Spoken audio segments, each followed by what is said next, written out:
All right, welcome to We Are Libertarians Daily. I am Hodey Johns. I'm actually joined with a superhero within the Libertarian Party, Laura Ebke. Laura, how are you doing today? I'm doing well, Hodie. How are you? Doing great, doing great. A lot better now that you're here, that's for sure. Oh, all right. Man, so I'm trying to pick one of the billion questions that we have for you. I think election's still on everybody's brain.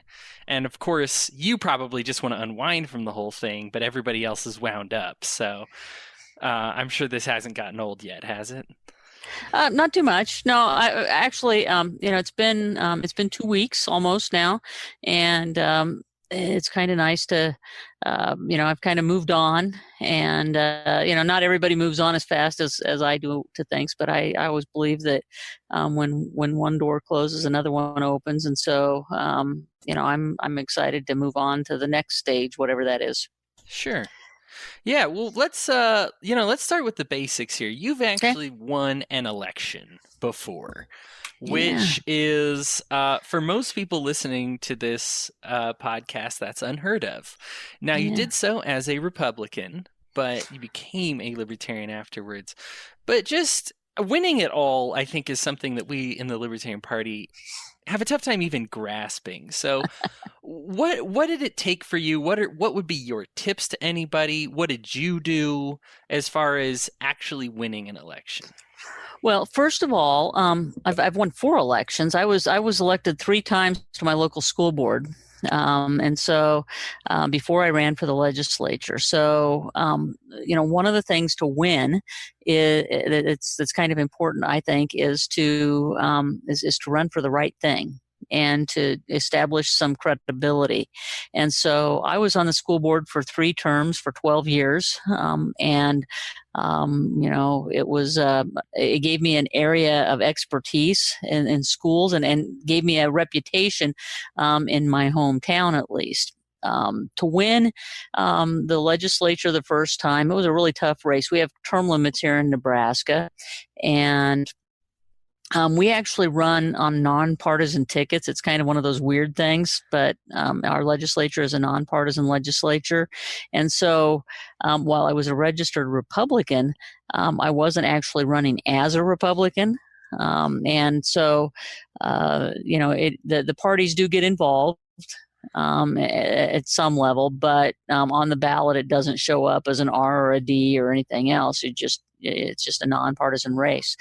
And so, the things that you have to do to win an election, you have to knock on a lot of doors, and you have to raise money, and you have to be prepared to send out advertisements, mail pieces, and things like that. And you have to be willing to take the slings and arrows that come along with running a serious race. If you know that you're being taken seriously and that you're a threat to somebody when they start sending out the nasty mail pieces or run the nasty radio ads about you. Sure. Well, I mean, I think all of us can long for the day when we get the hate mail about us. That really means we've made it in the business. Well, then I guess I've made it. Yeah. No kidding. No kidding. Yeah, talk about being in the spotlight as far as state senators go. I Yeah, mean, just even compared, I mean, party aside, you were yeah, probably one of the most notable name recognition as far as state senator goes across the entire yeah. nation. Um, Go ahead.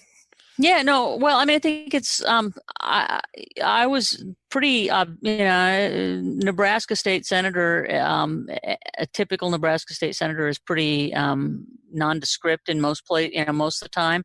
And then when I made that switch to the Libertarian Party, I always tell people that I became sort of a celebritarian. It was strange for me because I wasn't expecting, when I made the switch, I really wasn't expecting much attention, and all of a sudden people started calling me and inviting me to their state conventions, and it got to be kind of a big deal. I felt after I made that switch and people started paying attention to what I was doing in Nebraska, I think I felt more pressure to actually do libertarian things, even though I was a pretty libertarian to begin with. I was much more conscious about about what kinds of things that I would introduce, what kinds of bills I would introduce that would promote the cause without hopefully destroying my chances of getting reelected.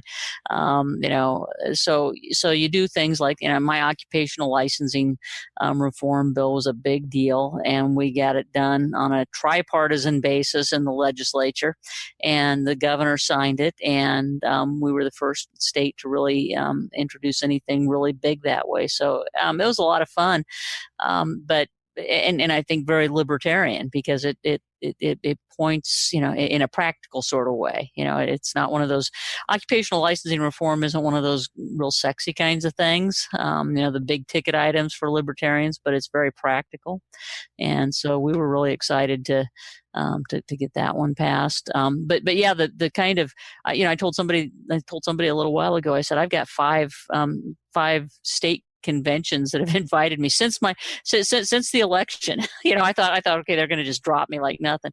And since the election, I've been invited to 5 state conventions, in March, April, and May of next year. So.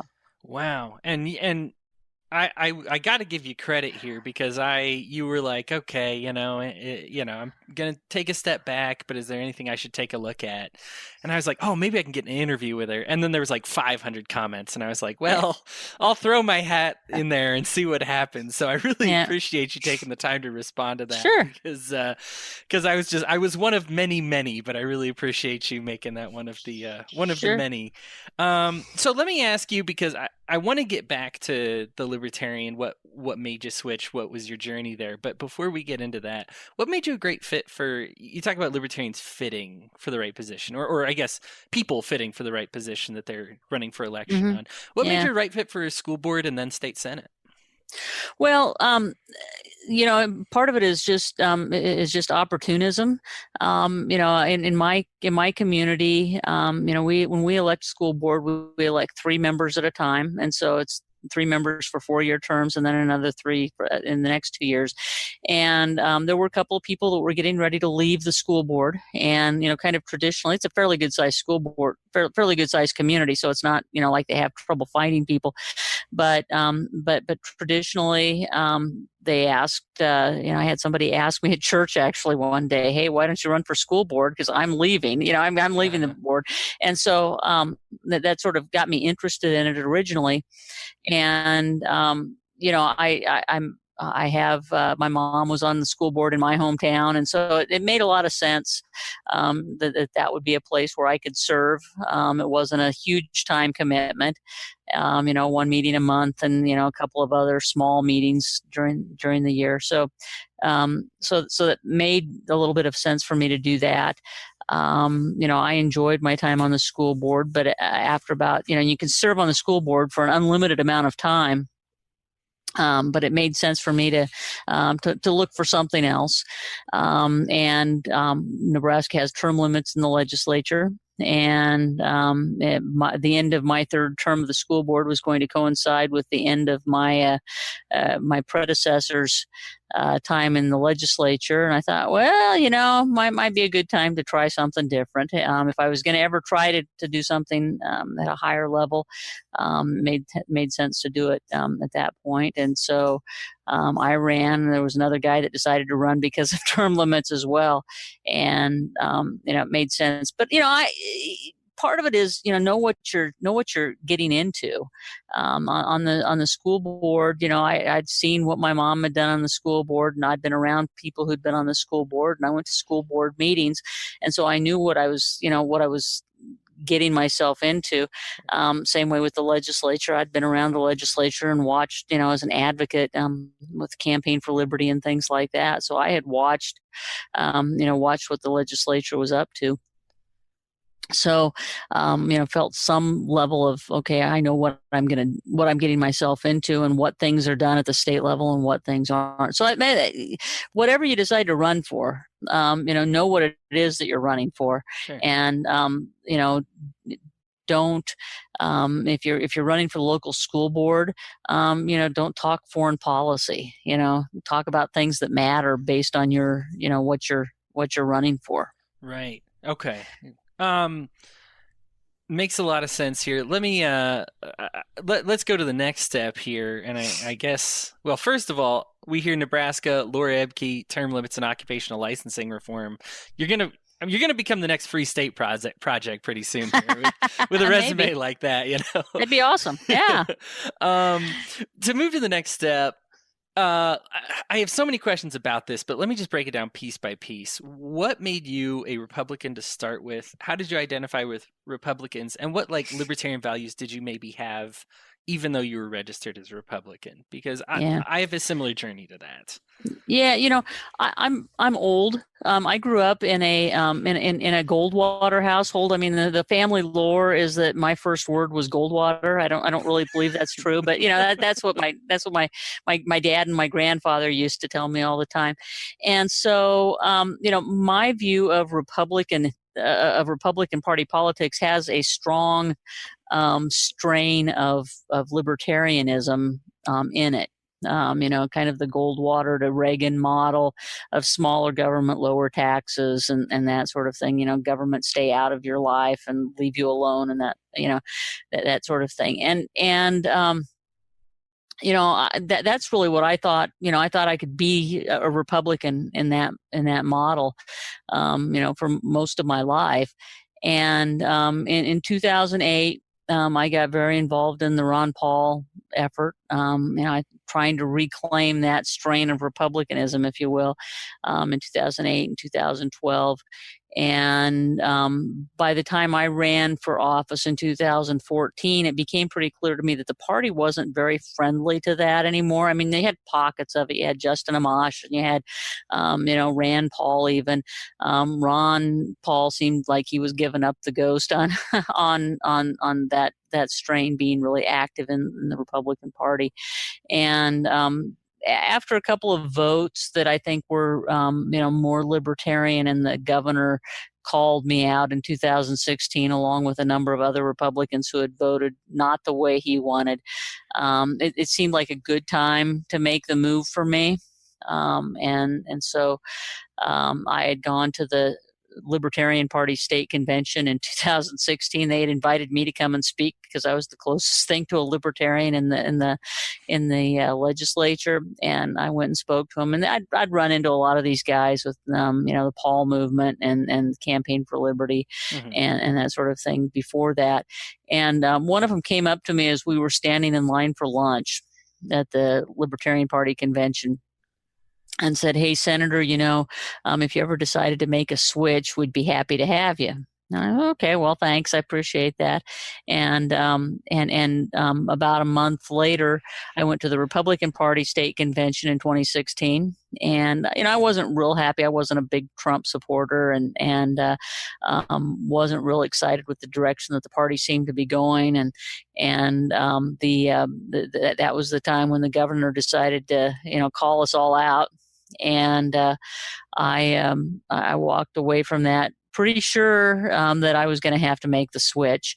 And by the end of the month, about over Memorial Day weekend, while everybody else was all the libertarians were in Orlando, I made the switch. I let my constituents know, the people who had donated to me in a previous election. I let them know, and I let the libertarian guys that were at the convention know that I was making the switch, and they announced it on the floor of the convention that somebody that Nebraska was now the home of the latest the most recent libertarian state legislator. And it didn't take too long for the press back here in Nebraska to get wind of it. And I guess I must have been the most likely the most likely suspect, because they started calling me. I got a call from the Omaha World Herald, a few days after that, and it was kind of exciting. So. Yeah, well, and you were one, if I'm not mistaken, you were one of a handful of Republicans that switched. There was actually a Democrat or two as well that switched nationally. But wasn't there even more than one in Nebraska, I thought? There was a guy who switched in Nevada. Who had switched right before I did, and I switched, and the next day he called me up and welcomed me to the club. And then not too long after that, Utah Senator Madsen switched not too long after that. He didn't run for re-election, and the guy from Nevada didn't win re-election in 2016. So I was and then the guys from New Hampshire switched. Brandon Finney and Caleb Dyer were both Republicans, and Stalcott, I think was his last name. He was a Democrat. He didn't run for re-election. So they had three for a while. They both got beat too. So I don't think there's anybody out there that are Libertarians that are state legislators after the first of the year. Sure. Yeah. No, we we had a tough time with the re-incumbents, especially. They just released a post saying, congratulations to the one who won. I think it was like 18 or something. We got a few mayors and some low level, but we'll take what we can get. And really, I feel it's more of a moral war than it is a war about victory right now at all costs. I feel like we got to do the right thing, and we got to build this party up, and we got to build even before party, we got to build the culture and philosophy up too. Now, you mentioned Ron Paul being one of your inspirations. I would say that's probably 98% of our audience. What's when some people associate it with like paleo-libertarianism and anti-immigration, but like also kind of anti-bigoted. What are the things from like the Ron Paul movement? Was it in the Fed? Was it the marriage equality? What are the things about the Ron Paul movement that inspired you the most? The big thing for me was really sort of a throwback to the libertarian republicanism, smaller government. The end of the Fed stuff. Yeah. Okay. I just like the notion that, we were going to get government out of our business. That it was a, return to sort of a smaller government republicanism. I guess I got excited in 2008 and 2012 over just smaller government again. But I can't say that, I'm not really a, I read a lot of the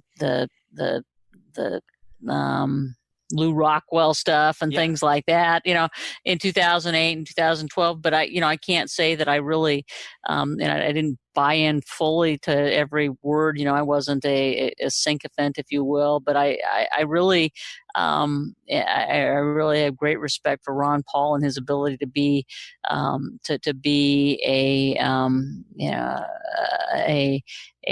leader of the movement. And libertarians, whether big L or small L, whether Republican or libertarian, took a lot of inspiration from that movement. And I remember in 2008.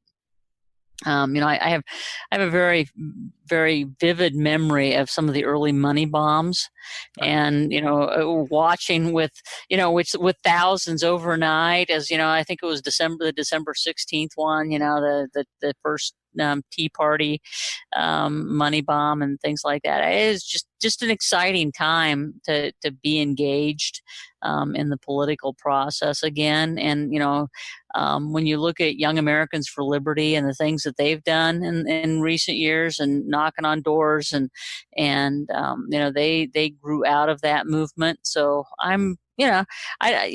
individual elections come and go, but I think a movement moves on. And, we are part of a great movement, no matter what party we're part of.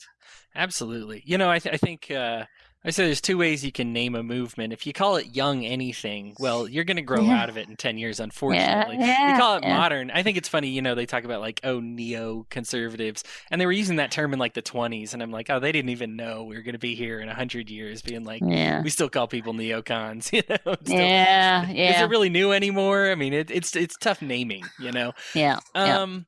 So let me ask this. Probably one of the few things that I miss about being in the Republican Party is the ability to garner unity. I think libertarians are very much like, are you one of the Ron Paul ones? Or like you were talking about the Lou Rockwell ones. Are you a Murray Rothbard guy? Are you a, Mike Shipley guy? Are you a Nicholas Sarwark guy? Like, you almost have to like get behind like a specific caucus or something. Did you get like more of a herding cats feel when you joined the Libertarian Party as opposed to the Republicans, where they just, I mean, when I was Republican, people would just embrace you with the R, and they just say, "Oh yeah, he's Republican. He's one of our guys. It's okay." Right. Yeah. No, I think that that's the great thing about libertarians is it really is about herding cats. Yeah. And it's hard to herd cats. And but I think that libertarians are learning to be a real party. And that's one of the things that I've encouraged folks to do. If you read Robert Heinlein's book, Take Your Country Back, or it's something like that. I don't know what its exact title is. And it talks about building parties and building machines. And I think that libertarians need to do more and more of that. We need to be ready to build our party. And that will, the Republicans and Democrats have an advantage over libertarians because they're a habit. We have people have developed habits, sometimes multi-generational habits of being Republicans or Democrats, and so we have to find ways of making being libertarian a habit. And whether that's as a big L libertarian or as something else, it doesn't really matter if the movement is working right. And so we have to develop that. Well, I promise you 20 to 30 minutes. I'm approaching the end, and Okay. I feel like the one last question that we need to ask. You said you were deciding on some things for your future. Have you decided on some things for your future? What are you looking at? Sort of, yeah. I plan on writing a book. Awesome. About sort of my experience of becoming a big L libertarian, as well as sort of how we might move ahead. That way you don't have to do this podcast 100,000 times. Yeah, one for each person. You can just say, "I've finally that, written a book." I've written a book. Here's the link. Go buy it. Yeah. That's a part of it. But I enjoy doing this. I intend to continue on within the Libertarian Party. That was kind of crazy. I figured as soon as I got done, and maybe I mentioned this here. I don't remember. I've mentioned in several places, but I've got five state party conventions that I'm going to be going to in the early part of next year, and maybe more. Probably after these podcasts, I'll get more people contact. Oh, she's willing to come out. So, I almost asked you. I'm here in Utah, being like, "Are we on the block?" Oh, I'd love to. I like to travel around and talk to libertarians around the country, and so I will continue to do that to the extent that anybody asks. There are some other things that I plan on doing. I signed a contract today with an economic freedom think tank here in Nebraska. So I'm going to continue working on occupational licensing reform in that arena, and make a little bit more money. That'll be a good thing. But everything that I am doing is going to be related to growing the movement and to making us more free in different areas. And I'm excited about what I'm going to do. And we'll see what happens in another 2 years or 4 years or 6 years. I enjoy working with libertarians and being around libertarians of all sorts, big L and small L, and I'll do these when I can, and be actively engaged with the Libertarian Party and with the movement generally whenever I can. Awesome. Well, Laura, thank you so much for sharing your story, your journey, your history with us. I really do appreciate it. I know you've got a lot of commitments, like I said, and I appreciate you taking the time to make this one happen. Absolutely happy to be here. So thanks for having me on. Anytime. And we will see you around. Absolutely. Absolutely. Thanks.